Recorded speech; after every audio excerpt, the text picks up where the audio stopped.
Here we go. Let everybody in the house look out, shout one, and up before CBBC. Good afternoon, welcome to Children's BBC. As you can hear, the jingles get more interesting and curious. This one is called Veg Out, and it's by Richard Levins, who lives in a field. No, not really. He lives in a house in Worcester. Thank you for that. Here's your menu this afternoon.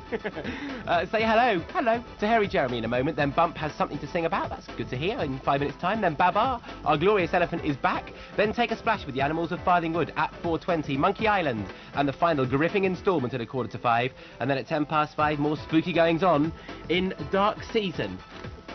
So there we are. Absolutely mad jingle that, wasn't it? Wait, sorry, there's something wrong with my chair. It keeps going either down like that or up again. There's definitely, if you're watching, engineers, can you mend it, please? It's gone completely up the wall. Now, nice to see pictures of myself in the Broom Cupboard coming in. These get more curious as well, because this is me, as drawn by Toby Rose, aged 6½. But thanks for doing it nevertheless. Say hello now to Harry Jeremy. Hello. What a curious little character he is. Don't forget, the Animals of Farthingwood is on earlier today at 4:20. The return of Babar before that. But on Children's BBC now, in with a bump. Haha, a lovely song there, hopefully getting yourself and obviously Bump into a joyful weekend mood. Tomorrow on Live and Kicking, there's top cartoon action as always. Blown to pieces. The lovable Grimmy and Peter Pan and the Pirates tomorrow at 9 o'clock on Live and Kickin'. Choice stuff, I'd say. The Animals of Farthingwood on in about 25 minutes' time, the earlier time of 4:20, only here. And what we're giving away this week as part of a new competition are 5 mouse outfits. And here's what you do. You pop that on your head, you see. And by the time you put that over your body, you look like a mouse. That's good. But now, we need to hail the return of the wonderful Babar. Good to see the lovely Babar back. Don't miss the final compelling episode of Monkey Island in 25 minutes' time, and stay with us to win this Super Mouse's outfit after the Animals of Farthingwood. Well said, Big Fox. Once a hero, always a hero. OK, ready for competition time? How would you like to be suitably dressed as your favourite rodent, the mouse? Well, we have 5 of these 5 of these lovely outfits to give away, costumes, or mouse suits even. That's the mask that you slip over your head so you look like the rodent, and here you are, that you slip over your body and you've got all complete with tail. Very nice. The question you need to answer, well, as you know, Vixen is the name of Fox's mate, but what is the name of Scarface's mate, if you know? Answers on a postcard, please, to Animals of Farthingwood competition, Children's BBC, PO Box 4567, London W12 6AA. The first correct entries in win that top mouse suit. Now, ready for our final instalment of the gripping Monkey Island. Ta-da!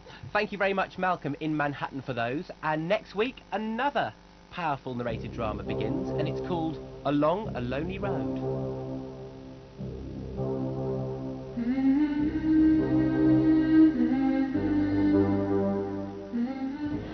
Headland at Dooney is the end of the world, with a sea on 3 sides of it breaking in the bays, with only the Hopi Bridge to keep us connected at all. We are the only ones left out on Dooney Headland since the quarrymen went at the end of the war, but if the bridge ever goes down, we'll be in a mess. Along a Lonely Road from Northern Ireland starts Monday, 4:45 on Children's BBC. And yet, more drama with Dark Season coming up after Newsround, with Krishnan presenting that this afternoon.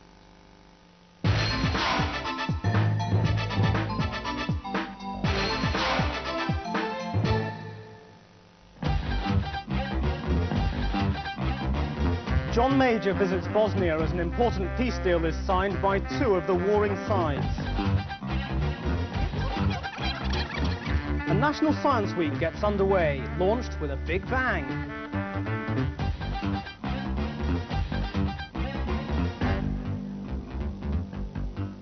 Hello, at last some good news from the war-torn country of Bosnia. After nearly 2 years of bitter fighting, the hopes of putting an end to the bloodshed are higher than ever. This afternoon, 2 of the warring sides, the Muslims and Croats, signed a peace pact. It follows yesterday's announcement that the Serbs and Muslims have agreed to partly lift the siege of Sarajevo, the Bosnian capital. Strengthening the moves towards peace, Britain's Prime Minister John Major has today been visiting the British peacekeeping troops in Bosnia. The important agreement was signed by the Bosnian President, Alija Izetbegović, sitting on the left, and Croatia's Franjo Tudjman on the right. They'd been invited to the American capital, Washington, by President Clinton. The land the two sides have been fighting over will now be divided up into a number of districts, held together by one central government. Control of the government will be shared by the Croats and Muslims, with each side taking it in turns to lead. Both leaders stressed the need for the Serbs, the third warring side in Bosnia, to join the peace pact. So far, they've refused to take part. Meanwhile, the Prime Minister, John Major, this afternoon announced Britain's giving £12 million of immediate aid to Bosnia. He's there visiting British soldiers. Newsround's Joanna Robinson reports. Mr Major was on a one-day tour of Bosnia. This morning he visited several British Army bases. He was briefed by the commanders in charge, but was also keen to talk to ordinary soldiers to find out what they thought about the situation. British troops are in the country as part of the United Nations peacekeeping force. Mr Major said this new peace deal could lead to even more soldiers being sent to Bosnia. Well, there's no doubt that as there is an increasing peace, there will be a greater need for troops to monitor that peace. That's undoubtedly the case. This afternoon, Mr Major visited Vitez, where most of the 3,300 British soldiers are based. Until recently, it was the scene of much fighting. The Prime Minister has now flown to the Bosnian capital, Sarajevo, to see for himself what the situation is like after the recent ceasefire. He's the first world leader to visit the city for 18 months. Today's peace deal certainly brings hope that an end to the war in Bosnia could now be in sight, but it's by no means over yet. Some places are still heavily under fire and people are continuing to suffer. Now to Africa, where a British-based charity is trying to help a native tribe survive. 10 years ago, there were 5,000 pygmies. Now, only 400 are left in rainforests in the foothills of mountains in western Uganda. Their village is called Bundibugyo. For Newsround, Bill Hamilton reports. Amidst the foothills of the Mountains of the Moon, vast stretches of the Samlihi rainforest straddle the equator along Uganda's border with Zaire. It's here the pygmy tribe has lived and hunted for generations. Their methods are still primitive, their stealth and cunning a proven match for the forest wildlife. But animal migration has meant food is more difficult to come by, forcing them to travel greater distances, exposing their families to greater dangers, and weakening their resistance to disease. If the threat of extinction is now a very real one, then the chief of this pygmy group said he had no intention of abandoning the forest. All my forefathers were born in the forest. They lived in the forest and died in the forest. It's the only life we know. I'll die in the forest too. At the invitation of the Ugandan government, agriculturalists have been dispatched by the British-based charity ADRA to teach the pygmies new survival skills. Sweet potatoes and root vegetables will soon supplement their meagre diet. It's proving so successful that this group have decided to resettle on land immediately adjacent to the forest. Basic aluminium-roofed shelters have been built to protect mothers and children from wildlife and the cold. There's no question of imposing Western culture on the pygmy tribe. Rather, the aim is to ensure their own culture will survive another generation. This is Bill Hamilton for Newsround in Uganda. Sport now, and it's a big day tomorrow for Welsh Rugby Union fans. If Wales beat England, they'll win the Five Nations Championship outright for the first time in 16 years. For Newsround, Kate Chaxfield reports. Wales have already played 3 of the 4 other teams in the Championship, Ireland, Scotland and France, and won all their matches. If they do the same tomorrow against England at Twickenham, they'll clinch the Championship. They'll also win the Grand Slam, which means they've beaten all 4 other teams. Wales last did this 16 years ago. To Bennett, it's another try. Touch, down. England, seen here practising, have won 2 games but lost to Ireland. If they beat Wales by more than 16 points, they too could take the title. England have thrashed Wales several times in the recent past, but Wales have improved a great deal and reckon they'll be celebrating victory tomorrow. Staying with Wales, and the new manager of their football team has been announced. He's Mike Smith and is currently the national team's assistant manager. He was also in charge of the team for 6 years in the 1970s. Smith replaces John Toshak, who resigned after just 48 days and 1 match in the job. And finally, science isn't boring, and that's official. The government and British Association for the Advancement of Science today launched Britain's first ever Science Week. It begins on Monday. Newsround's Nick Gardner reports. If you're bored by biology, fazed by physics, and chemistry leaves you cold, Science Week is for you. Right, just face the door, no, stand up nice and straight, please. Called Set 7, which stands for 7 days of science, engineering and technology, 1,000 events are taking place across the country. Today there was a chance to run your own nuclear power station, give Eurotunnel a hand with some engineering, and steer an environmentally friendly gas-powered van by computer. Let us count backwards from 3. Science Minister William Waldegrave opened the week with a bang. So has Set 7 been organised because children find science boring? I think too many do, but I hope this week we can demonstrate that that really is wrong. Science is not only fun, it is difficult, but then the most difficult things are the most worthwhile. Children at the launch had mixed feelings about science. At school it's boring, but here it's interesting because there are lots of things to do. I enjoy doing experiments, and I like questions and things about animals and different topics. Sometimes in the classroom it gets a bit boring. I think this is a good idea. Today's launch has proved that as long as science is fun, children are interested. And if the rest of the week is as good as this, it should be a great success. This is Nick Gardner for Newsround, outside the Natural History Museum in London. And that's all from Newsround for this week. I'll see you again on Monday. Till then, bye-bye.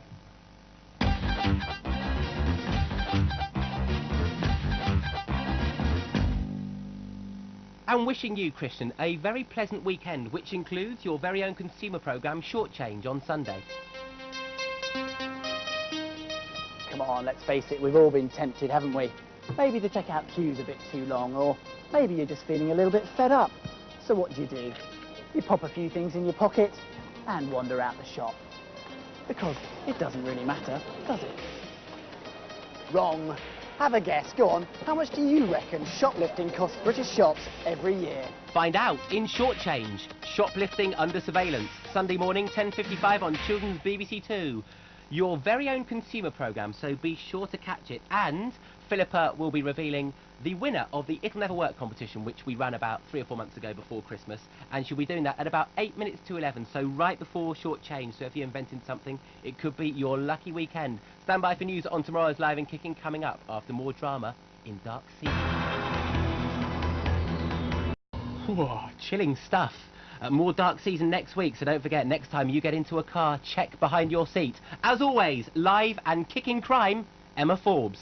Thank you, Toby. Tomorrow on Live and Kicking, PC Dave Quinnan and WPC Polly Page in the bill. They'll be taking your inquiries live here in the studio. And we will be reporting on a sighting of Top Pop and Worlds Apart here in TC7. We'll also give you the opportunity to question Desmond Lynham when he is detained in the hot seats. And we'll be taking D. Reed for a driving test and listening to their pleasant music. And we'll be looking for 5 new owners for these, plus lots of other top competitions and prizes. We also have reason to believe that Peter Pan and Grimmy will be involved in some serious cartoon action. Shane and Peter will be also on the run with some criminally gungy games. And if you thought all those jokes were bad, wait till Rats' Chip Shop, when we'll give you the chance to win your very own limited edition pink Game Boy. No. So, don't miss Live and Kicking tomorrow morning. You're not in. If you're out, it's a crime to miss it. It would be a crime. Evening all. Now, Emma, John, Andy, Trev and Simon, can you stay with us for a moment? Yes. Good. Yes, pleased to see it. Please hear it. Now, as you know, later on tonight, or you may not, there was a Song for Europe on. Yes. You're aware of this? Of course Good. we knew that. We were Yep. thinking of entering jump, but we've changed our mind. It's criminal, isn't it? Would you mind acting as our sort of panel of judges on today's Broom Cupboard jingle? Okay. Yeah. I think we'd like to very much, actually. Yeah, okay. By the way, Emma and John, you'll be very pleased to hear there are lyrics on this one this week. Oh, Good. excellent. Excellent. So our words sank in last week then, did they? Okay, here it comes. I'm just going to pop Yeah. it on here. This is courtesy of Jenna, Kate, Joy, Joanna and Rosanna, the rapping quid from Aberdeen. Right. Right. So here it goes. We're you ready can for hear this. it okay. Okay, yeah. Here we are. For all the programs you want to see, just tune in to Children's BBC. Brain Show, Blue Peter, what comes next? Children's BBC Is the hang on. Oh, yeah. Did you like it, Oh, you guys? Excellent, excellent, I like the eye, yeah, at the Hang on. end. Let's have a look at the marks. Andy's got a 6 there. Oh, a 0 from PC No, Tread. no, Oh, no, sorry. no. No, it's meant to be It's actually Oh, I got 60,000. It's actually 60,000. No, 600,000 and 960. All right. Thank you, Evening all. guys. Enjoy your programme tomorrow morning. We will. Bye. Bye. Bye. Don't miss it. Live Evening all. and Kicking tomorrow morning. Evening all. Not talk about 9 o'clock. Toby. Oh, they're still talking to me. See you tomorrow at 9. And I'm back on Monday with Bump at 3:45. Have a nice weekend. Bye-bye.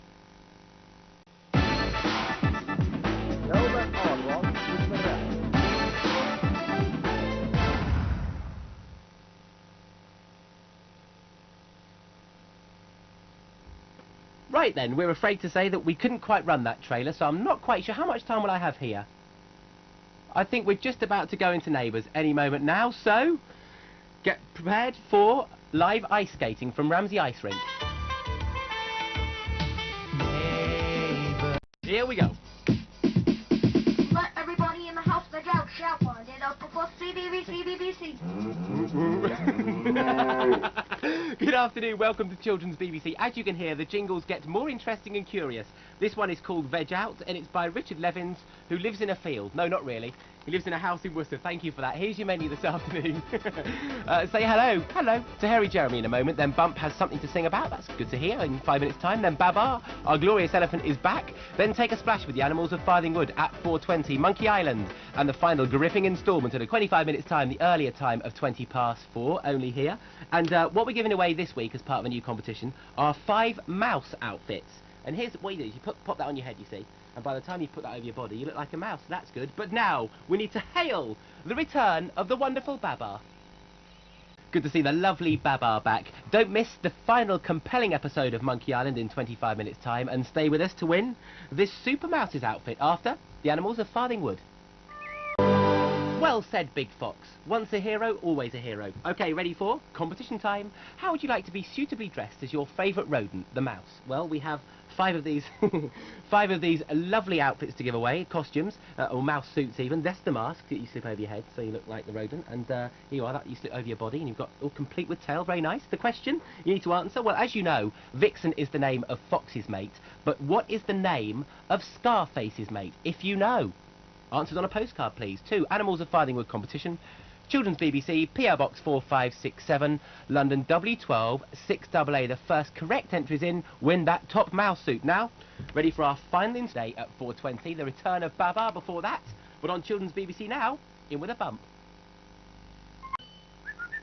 Haha, a lovely song there. Hopefully getting yourself and obviously Bump into a joyful weekend mood. Tomorrow on Live and Kicking, there's top cartoon action as always. Blown to pieces. The lovable Grimmy and Peter Pan and the Pirates tomorrow at 9 o'clock on Live and Kicking. Choice stuff, I'd say. The Animals of Farthing Wood on in about 5:15, and then at 5:10, more spooky goings on in Dark Season. So there we are. Absolutely mad jingle that, wasn't it? Wait, sorry, there's something wrong with my chair. It keeps going either down like that or up again. There's definitely, if you're watching, engineers, can you mend it, please? It's gone completely up the wall. Now, nice to see pictures of myself in the Broom Cupboard coming in. These get more curious as well, because this is me, as drawn by Toby Rose, aged 6½. But thanks for doing it nevertheless. Say hello now to Harry Jeremy. Hello. What a curious little character he is. Don't forget, the Animals of Farthing Wood is on earlier today.